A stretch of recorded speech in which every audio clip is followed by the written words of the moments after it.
This guy is a weak loser at the Magic Academy who can't do basic skills, then suddenly summons a powerful demon, then turns into a baddie who won't stop until she devours him. The events began inside one of the Magic Academies, and we saw the teacher in charge of the first-level students talking to a student named Altu, telling him that most of your grades in the subjects are good, but you got a really bad grade on the summoning exam, you idiot. Then he went on to say, you got a 0 in this subject. Then the teacher went on to tell Altu that in order to pass, you have to make a pact with a partner, and you have to summon anything, no matter how small. If you can't do it before tomorrow's faculty meeting, I regret to inform you that you'll have to repeat the year. A little later, a student named Lilia came in and started talking to Altu, asking him what happened with the teacher. He told her, that idiot just told me that I need to make a deal with a partner or I'll have to go through the same process all over again. Of course, if Altu can't do that, he won't be considered successful. When Lilia found out about all this, she got angry and said, I'm going to take it out on this.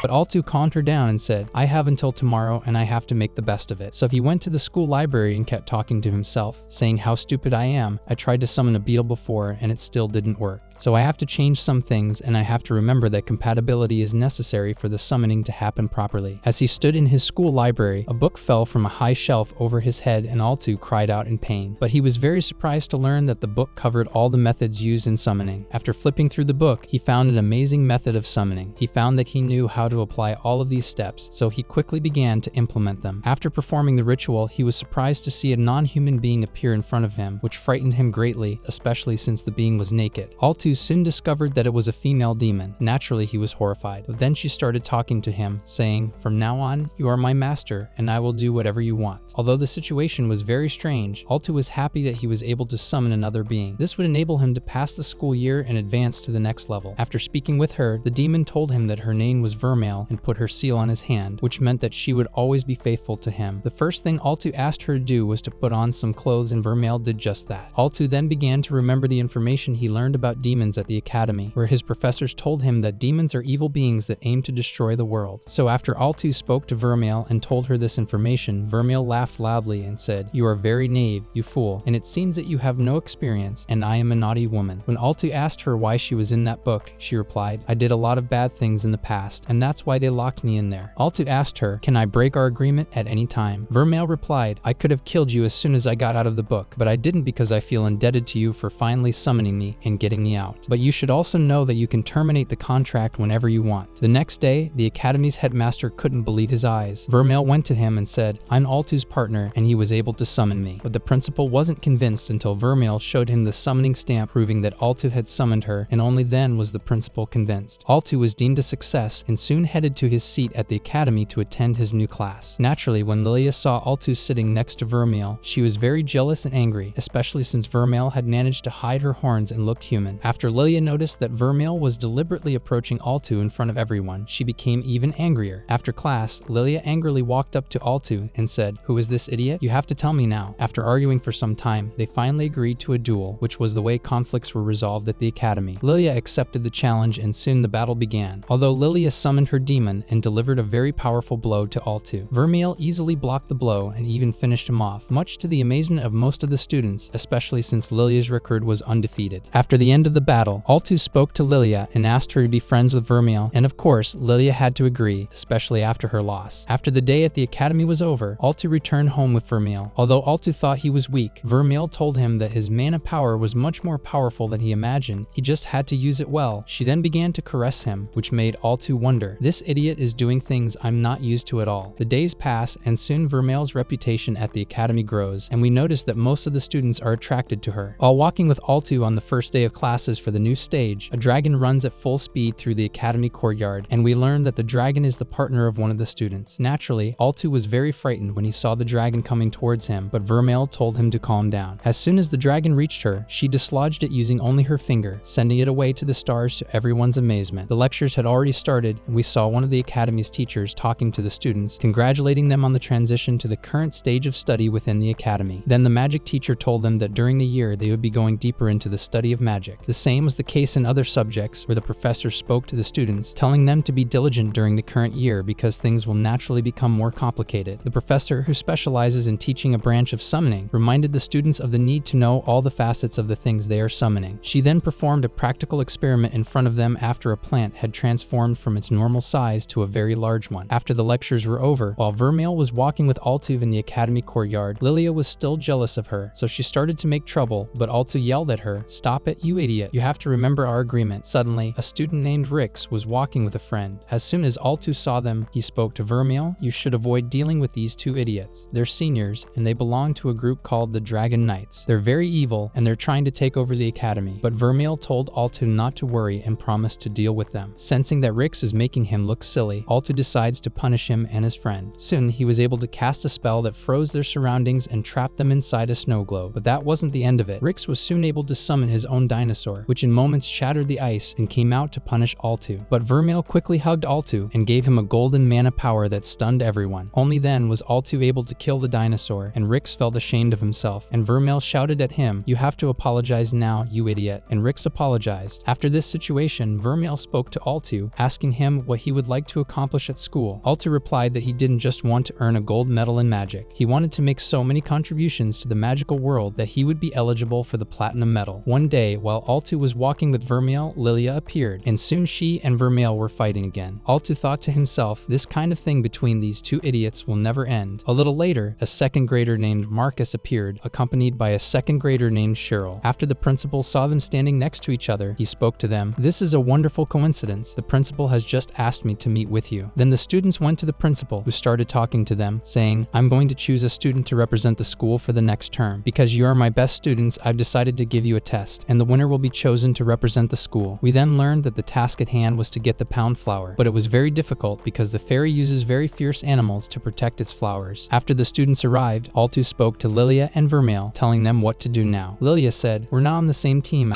I'm going to go get that flower." When Altu asked her how she was going to do it, she told him that she was going to drink an invisibility potion so she could go to the flower without being seen by the fierce animals. But after she took the invisibility potion, her clothes were still visible to everyone, so she had to strip down and move towards the flower to get it. As for Altu, he spoke to Vermile and said, "How are we going to get to the flower before she does?" Vermile said, "It's a lot easier than you think. I've given you double the mana, so you can easily defeat the fierce dog guarding the flower." But Vermile sensed that Altu was still afraid, so she gave him extra mana. Meanwhile, Lilia had managed to get to the flower, but she was missing something important. The dogs have a very keen sense of smell, so the dogs started attacking her, but Altu arrived just in time and was able to deliver a powerful blow to the dogs. But it wasn't enough to finish them off, and only then did Vermile decide to intervene and finish the dogs off. The flower fell in front of Lilia, but she quickly grabbed the flower and gave it to Altu, telling him, "You are more important than me. Without you, the dogs would have torn me apart." While Altu was happy to win the competition, the flower flew until it landed in front of Cheryl, and then everyone knew that Cheryl was the winner. Even though Altu wanted to win the contest, he wasn't angry after the flower went to someone else. Over time, Altu and Vermile became close. One day, Altu gave Vermile a nice dessert, but she was so amazed by the taste of the dessert that she kept praising it. And so she kept praising it, saying, "Back then, we didn't know such things." When Altu asked her what she meant, she told him that she had lived hundreds of years ago, but had never tried any sweets. Altu thought to himself, "Wow, that idiot, I don't seem to know much about her." As they walked into the school, they saw Rix and some of his classmates flying their dragons. Altu then spoke to Vermile, "We'd like to make our next few days at school a little quieter, and we don't want to provoke any of our classmates again." After some walking, Vermile sensed that Altu wanted to taste her candy, so she gave it to him for a taste test, and he liked it very much. Altu then went to talk to his friends about the ranks in the school and exchanged with them about the best students who currently have the gold rank. He kept dreaming of the day when he would have a platinum rank. While he was talking to his friends, Vermile approached him, much to the annoyance of Lilia, who yelled, "We're in a public place, you idiot, and you need to stay away from him." And even though Vermile and Lilia had a contract to be on good terms with each other, this was not the case at all. After Lilia finished talking to Vermile, she went into the locker room. "I'm sure this idiot wants nothing more than to get Altu's attention, but I'm going to get her back." Her friend told her to hurry up and confess her love to Altu, but Lilia was too ashamed to do so. As for Vermile, while changing her clothes, she was surprised to find herself in the boys' locker room. She quickly ran out of the place in a panic. Soon, Altu realized that the best students with magical abilities in the school were going to pass by, and we noticed how impressed he was with them. And then he decides to take a shower, but there's Vermile. So he yelled at her, "What are you doing here, you idiot?" But Vermile spoke to him and said, "You must trust that I will soon make you better than any other student with a magical ability, and I will make you possess possessed the platinum armor of magic. We then learned that the meeting was prompted by Rix's defeat at the hands of Altu and Vermile, so the team captain, Chris, reprimanded him. When he tried to explain himself, she kicked him and threw him away, and even beat him so hard that he bled. After Altu learned that Rix was injured, he went to visit him. Although Rix received him well, he spoke to him and said, "Thank you for your visit, but you need to get out of the room, you idiot. I'm here because of you." After Altu learns the details of what happened, he and Vermile decide to challenge Chris. They met on the battlefield, and we saw how Chris was very cocky, so she kept frustrating Altu and Vermile, saying, "I'm going to finish you off in a matter of seconds." And indeed, the battle soon began, but Vermile realized that this time it was very different. That's because Chris was so strong that she was able to block all of Altu and Vermile's blows. In addition, she began to deliver powerful blows that managed to hit Vermile herself. Altu was astonished and said to Vermile, "If you're in any danger, it's okay to end this fight now." But Vermile was determined to continue the fight. She started talking to Chris, telling her that it's a shame to put all this effort into a student who's still in the 2nd grade. But Chris didn't pay any heed to these words and continued to attack them. Although Vermile summoned all her strength and threw a huge amount of ice crystals at her, Chris surprised her with a very quick reaction and managed to dodge the crystals. Although the ground beneath her was completely shattered, she was able to use her dragon to fly back to the battlefield. Seeing Altu and Vermile standing in front of her helplessly, she shouted, "You two should apologize before I finish you off." But Altu turned to her and said, "Why are you always so cocky, you idiot? And why do you look down on everyone else?" Chris laughed and said, "Because that's the truth, and because everyone is afraid of my dragon." Then she started attacking them, and even though Altu thought it was over, Vermile spoke to him and said, "Calm down, you idiot. I'm going to take care of this idiot now." As for Chris, even though she was feeling close to victory, she told herself that this battle was different. Even though they had cast many spells, they still retained a lot of strength. Indeed, at that moment, Altu summoned all his strength, used his most powerful spells, and delivered an extremely powerful blow to Chris. Chris was amazed at the strength of the blow delivered by Altu. What was even stranger to her was that Altu and Vermile were able to disappear after the blow was delivered. But this was actually an elaborate trap. Just as Chris was busy discovering Vermile and Altu's hiding place, she was surprised by a crushing blow near her neck by Altu, who now threatened her with a lethal stance, causing everyone to declare Altu the victor. Naturally, this was a big surprise for everyone, especially since Chris was already the strongest student in the school. While all the students were celebrating this sudden victory, Lilia was feeling very angry. She kept saying to herself, "This idiot was called a boring student just a few days ago, and here he was, beating the best student in the school, all with the help of that named Vermile." So Lilia grabbed a rock and almost smashed everyone's head in, but Altu told her to put it away so no one would get hurt. While they were talking, Mr. Obigyal came over and spoke to Altu and said, "You did great in that fight, but don't do it again. You won this time, but you could have been beaten, and then the results would not have been to your liking." As Rix was walking through the schoolyard, he was surprised to see Chris sweeping the floors. He spoke to her and asked why. Chris told him, "I have to clean up after being beaten by that."